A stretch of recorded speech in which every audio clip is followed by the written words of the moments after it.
बिहार विधानसभा में सीएम नीतीश कुमार द्वारा दिया गया शर्मनाक बयान, जिसके बाद बाहर आकर भारतीय जनता पार्टी की नेत्री लगी रोने। जी हां दोस्तों, नीतीश कुमार ने अब अपने बयान पर सदन के अंदर और सदन के बाहर मांगी माफी। भाजपा के हंगामे के बाद विधानसभा हुई स्थगित। जी हां दोस्तों, आपको बता दें कि वैसे तो बिहार के मुख्यमंत्री है नीतीश कुमार, और बिहार में काफी बदलाव किए नीतीश कुमार ने।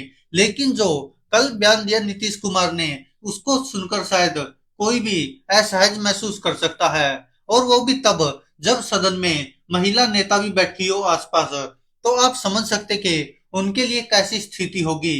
नीतीश कुमार ने सेक्स एजुकेशन पर एक ऐसा बयान दिया जो शायद हमारे समाज के लिए सही नहीं था, क्योंकि उसके लिए और भी बहुत सारे उदाहरण थे जो आजकल हर किसी को पता होता है, बताने की जरूरत भी नहीं है। लेकिन सेक्स एजुकेशन पर जो नीतीश कुमार ने कहा, वो बिल्कुल ही सुनने लायक तो है ही नहीं कि हम आपको सुना सके। क्योंकि वो नीतीश कुमार जब बोल रहे थे, तो जो सदन में भी आसपास महिला नेताएं बैठी थी, वो चाहे किसी भी पार्टी की थी, सभी असहज महसूस कर रही थी और इधर उधर देख रही थी। हालांकि भारतीय जनता पार्टी की एक नेत्री तो बाहर आकर रोने लगी, और वो तभी जब नीतीश कुमार ने ऐसा बोला तो बाहर आ गई थी सदन से। जिसके बाद लगातार हंगामा हो रहा है। तो कुछ लोग नीतीश कुमार का सेक्स एजुकेशन पर बचाव कर रहे हैं। तो वो पत्रकार आप समझ सकते कि वो सिर्फ और सिर्फ सरकार विरोधी है, या फिर ये कोई मोदी विरोधी है। उनमें और गोदी मीडिया में कोई अंतर नहीं है, जो नीतीश कुमार के ऐसे शर्मनाक बयान की भी किसी तरह से बचाव करने में लगे हुए हैं। लेकिन वो बचाव करने लायक है नहीं। अगर इतना ही अच्छा बयान नीतीश कुमार ने दिया था, तो वो सदन के बाहर और सदन के अंदर दोनों जगह माफी नहीं मांगते। लेकिन उसके बावजूद भी भाजपा नेताओं का हंगामा जारी है, जिस कारण आज स्थगित कर दिया गया सदन का यह सेशन। वहीं आपको बता दें कि आज का दिन तो स्थगित हो गया, लेकिन शायद यह हंगामा अब लोकसभा चुनाव तक चलता रहेगा। जिस तरह की बातें नीतीश कुमार ने बोली है, क्योंकि वह एक बेहद घटिया दर्जे की लैंग्वेज यूज की है नीतीश कुमार ने, जो शायद अगर कोई मुख्यमंत्री जी से पूछे कि क्या आप ऐसी बातें अपनी बहन बेटियों को बोल सकते हो या उनको ऐसी सलाह दे सकते हो, तो शायद वो भी ऐसा नहीं कर सकते। लेकिन सदन में, बिहार सदन में उन्होंने ऐसी बात बोली है, जिस कारण भारतीय जनता पार्टी के साथ साथ जो अन्य पक्ष विपक्ष कोई से भी नेता थे, सब उनकी बात से असहमत है। लेकिन शायद अब बिहार के मुख्यमंत्री का समय हो गया कि अब वो राजनीति करने लायक नहीं बचे हैं। लोग ऐसे ऐसे सवाल उठा रहे हैं, और भारतीय जनता पार्टी के केंद्रीय मंत्री गिरिराज सिंह ने तो इस्तीफा तक मांग लिया कि अब नीतीश कुमार आउटडेटेड हो गए हैं। क्योंकि ये लोगों का भी कहना है कि जिस तरह का बयान नीतीश कुमार ने दिया है, हम तो सुना भी नहीं सकते आपको। इतना घटिया बयान दिया नीतीश कुमार ने, और वो भी तब जब महिला नेता विधानसभा में मौजूद हो। इस तरह का बयान कहीं ना कहीं दर्शाता कि मानसिकता कैसी है, और कहीं ना कहीं ये भी दर्शाता कि अब नीतीश कुमार शायद मुख्यमंत्री के पद पर बैठे तो जरूर है, लेकिन वो अपने आप पे कंट्रोल नहीं कर पा रहे, या समझ नहीं पा रहे कि उनको किस तरह का उदाहरण देना चाहिए, किस तरह बोलना चाहिए। और यही कारण है कि अब उनको सदन के बाहर भी माफी मांगनी पड़ी और अंदर भी माफी मांगनी पड़ी। हालांकि जब सदन में प्रवेश करने वाले थे, तो वहां से भाजपा के नेताओं ने उनको अंदर ही नहीं जाने दिया।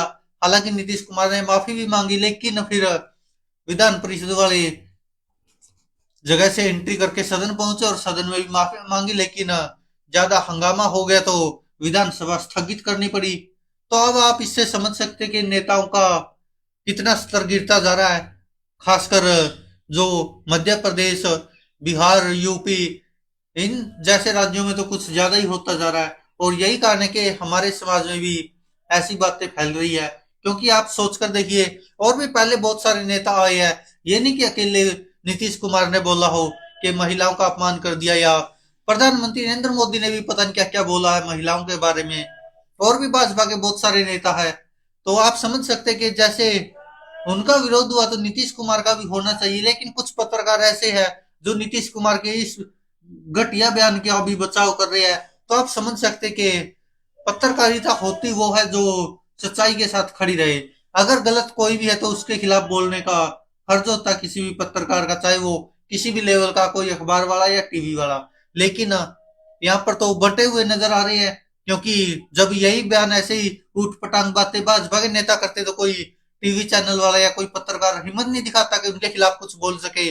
और अब नीतीश कुमार ऐसा बोल रहे तो अंजना ओम कश्यप जैसी पत्रकार कहती कि ये आदमी बिहार का मुख्यमंत्री है जो ऐसी बातें बोलता है। तो आप समझ सकते कि बात ये नहीं कि किसने बोली है, बात ये है कि जिसने बोली है वो मुख्यमंत्री के पद पर बैठा है। सबसे अहम बात यह है।